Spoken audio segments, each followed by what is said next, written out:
So I just got back from the gym. Picked up some ramen. As you can see, looks delicious. If you're in Cambridge, you got to get yourself some ramen.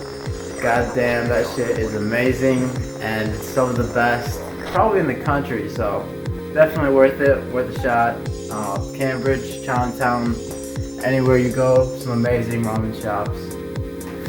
Anyways, as you can tell by the title of this video, I got fired from my job. I'm gonna go into the story about that, how that happened, what my plan is, where I am in life. I'm not in a bad spot actually, and I'll go into that in a minute. I'm about to eat this ramen. I just got back from the gym, so gotta shower, gotta eat lunch. It's that time on my intermittent fasting window. Yes, if you guys were wondering, I do intermittent fast. Shout out Kino Body. Anyways, I'm gonna eat this delicious ramen. I'm going to take a shower, and I'll be back and we'll talk about it in a minute. Stay tuned. What's up, guys? I finished that ramen. That was fucking bomb. Oh my god. Amazing miso soup, miso broth. The chicken was delicious, very creamy, very flavorful, very savory, flavorful, I guess.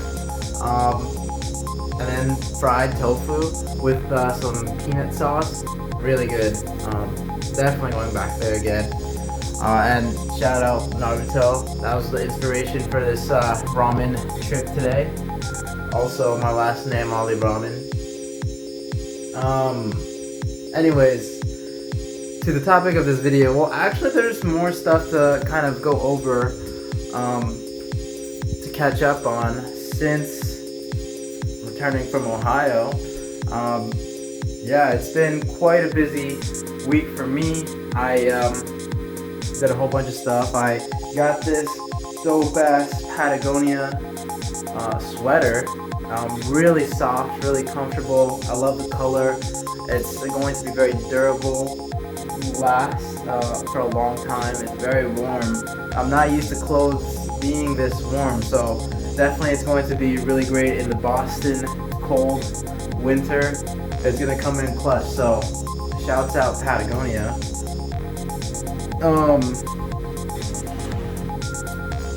Did I show you guys my new room, by the way? This is the current setup.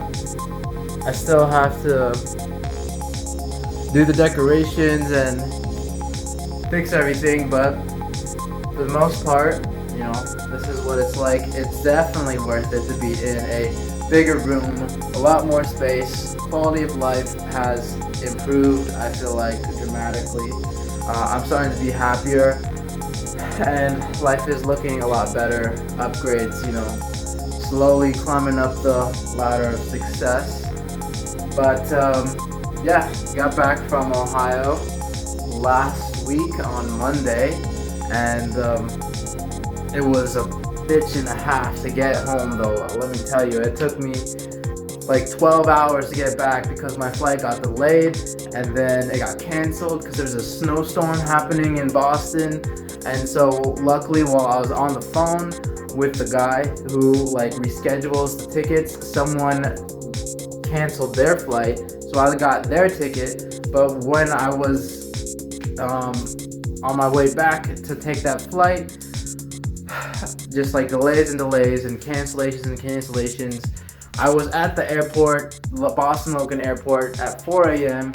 and there was no one like able to take me back. There's like a whole backlog of people trying to Uber home, and so there was no Ubers for miles. Luckily, I was able to take a Lyft for $40 back home, but you know, someone was there, someone was able to take me back. I made it home, woke up for work 30 minutes later, and went to work on Tuesday. Yeah, it was quite a hectic time, but I made it, and it was quite an eventful week for me, especially at work. Actually, I had this meeting with this really important investor at work, the day before I got fired, that's not why I got fired, but it's an interesting story. Basically, I went into work wearing, this sweater, because Patagonia, you can wear it in the workplace for the most part, but I set up this meeting with this really high-profile investor. He's one of the biggest investors in Boston, and even in the world, or the nation at least. And just before I go on this meeting, my boss's boss brings me into a meeting, and he says, you can't go in wearing just a sweater. You can't just go into this meeting with this high-profile person. And I was confused because I had gone on meetings with other investors and other people before wearing kind of more casual clothing, but this was too big of a investor to really do that with, and I kind of flubbed that. And so they're gonna be like, you can't go into this meeting with this person. And really, I could tell that they just wanted to have one of their more senior people go on the meeting instead, even though I set up the meeting. But I was like, okay, so you don't want me to go in to this meeting because I'm wearing too informal of clothing. I will go across the street and grab some more formal clothing real quick. And they're like, oh, what? I didn't think about that. And so they're like, okay, fine. If you do that, then you can go in the meeting. So I had 15 minutes to spare. I literally run out of the office, go down the Macy's in downtown Crossing, and then just run down the aisle. I asked this dude, take me to, men's dress shirts. And then the guy's like, alright, follow me. He takes me to the men's dress shirts.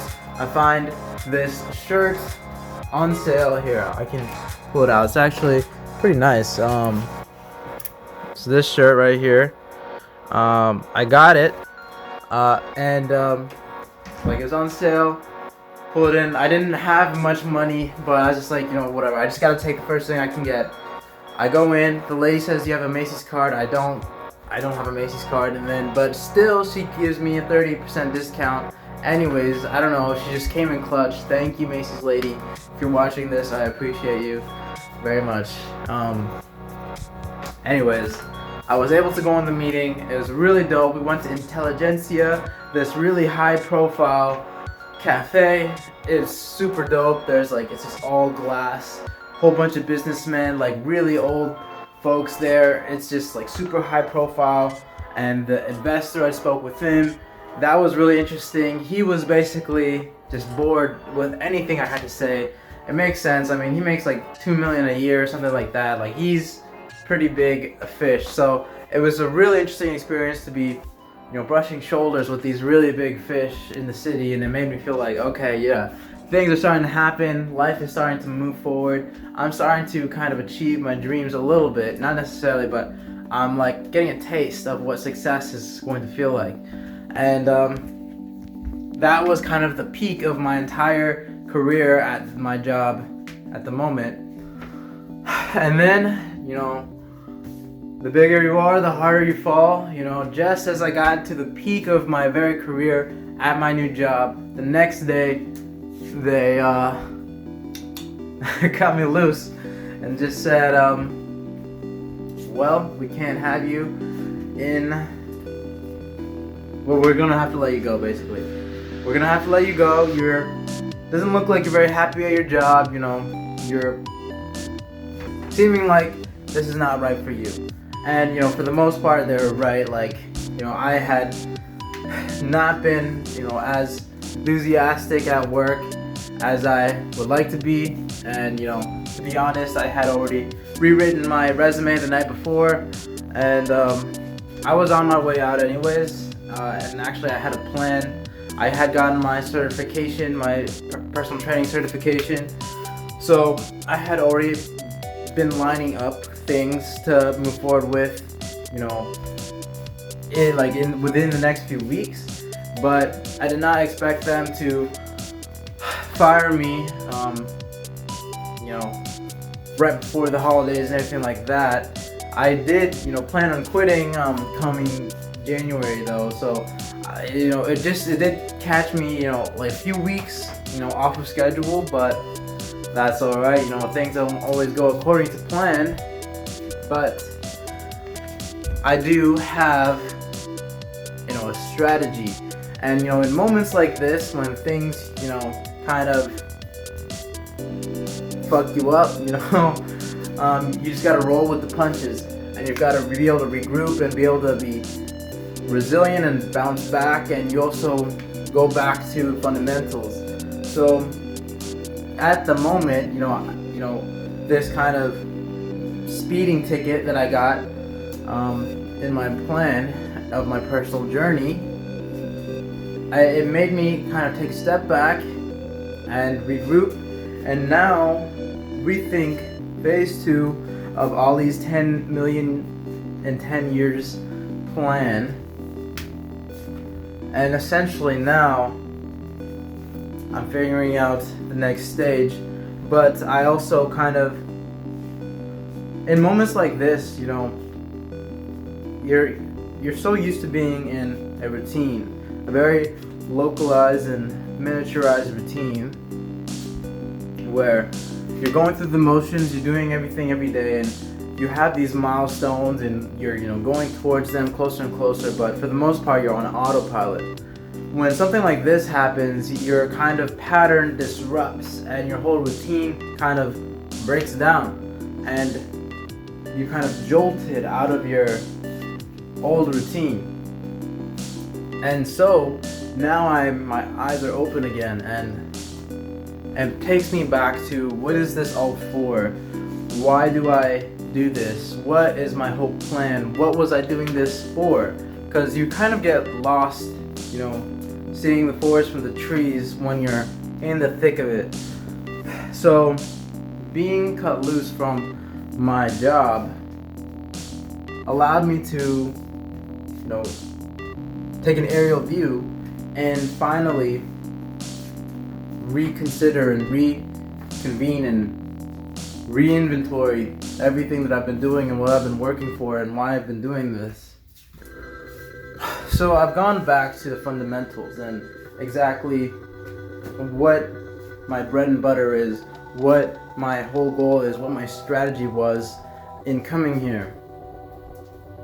And ultimately I've realized that what I want to do is to help others. That's vague, but I want to give people the most vivid and inspiring memories that they'll ever remember. Now that's also vague. I want to be able to further humanity and also feed my own ego. Now that's also selfish, but there's many things that I want in life, and there's a lot of things that I want to do. I want to influence this culture. I want to,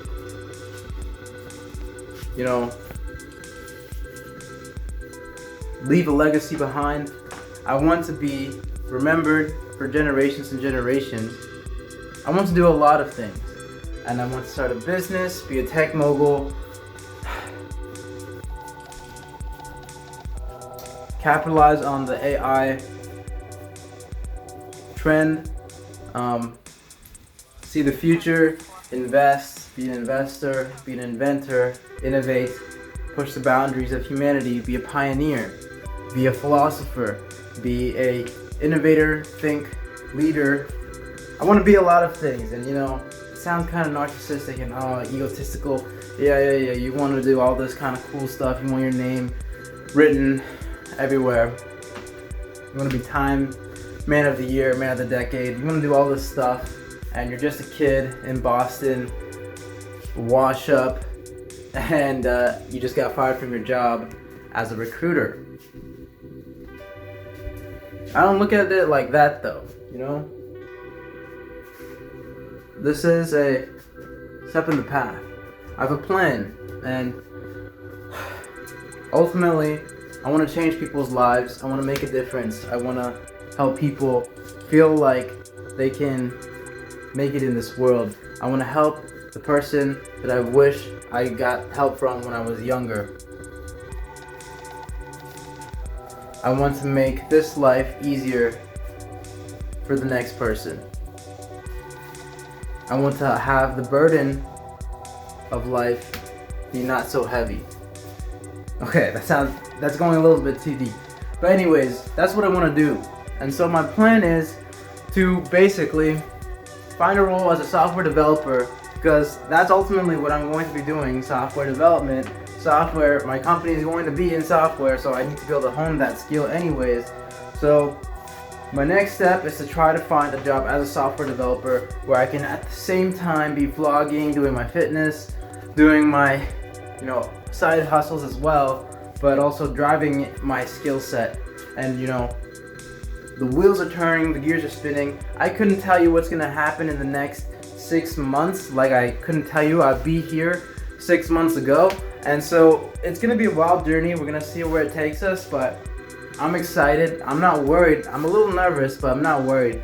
I'm confident. I know what I can do. I have the skill set. I have the vision. I have the dream.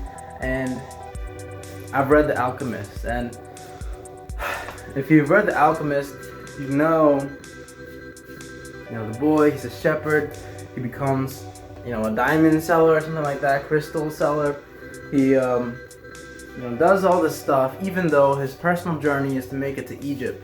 And he eventually does, but sometimes he loses his path along the way. He forgets what he did this all about. And eventually he does remember, he does find his guidance, he does find his intuition, and he looks and follows his gut, and he makes it there. And so when you're down, when you don't know what to do, you go back and you think about the stories that really meant a lot to you. And those really tell you who you really are. And so in moments like these, that's where who you really are shows up. And that's how you know what you actually are meant to do in this world. Anyways, I'm going on a tangent. I'm going on a rant. I don't even know what I'm talking about. My voice is wavering a little bit. I got a little emotional. I don't even know why, but you probably couldn't tell. Maybe you could, maybe you couldn't. I don't know. I'm gonna leave it at that. I'm gonna end this video here. I'm not wearing the merch right now, but it's right here. Get it while it's hot. Almost sold out. It's gonna be, the design is gonna stop selling January 1st. So limited time, my friends, limited time. Pick that shit up real quick. We've already gotten a few sales coming in, DM only though, so hit me up if you're looking to get a limited edition version of Season 0 Hustle Club. Very soft merch, very warm. When you go out, everybody is going to be noticing you just because of how provocative the design is.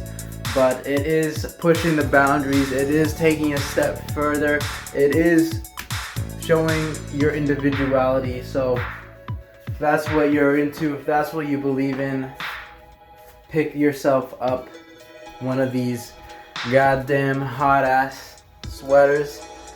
That is going to be where I end this video. If you learn anything or were entertained today, don't forget to like and subscribe. Hit the notification bell so you don't miss next week's video. Leave me a comment. Have you ever been fired? How did it happen? Am I crazy? Am I egotistical? Am I a narcissist for wanting to do all these things? Am I just shooting for the moon and landing among the stars, or whatever that proverb is? I don't know. Let me know what you guys have to say. I'm gonna definitely check back in this video years from now and really think what a kind of idiot I was. But anyways, as always, I love you guys, and I will see you next Thursday. Peace.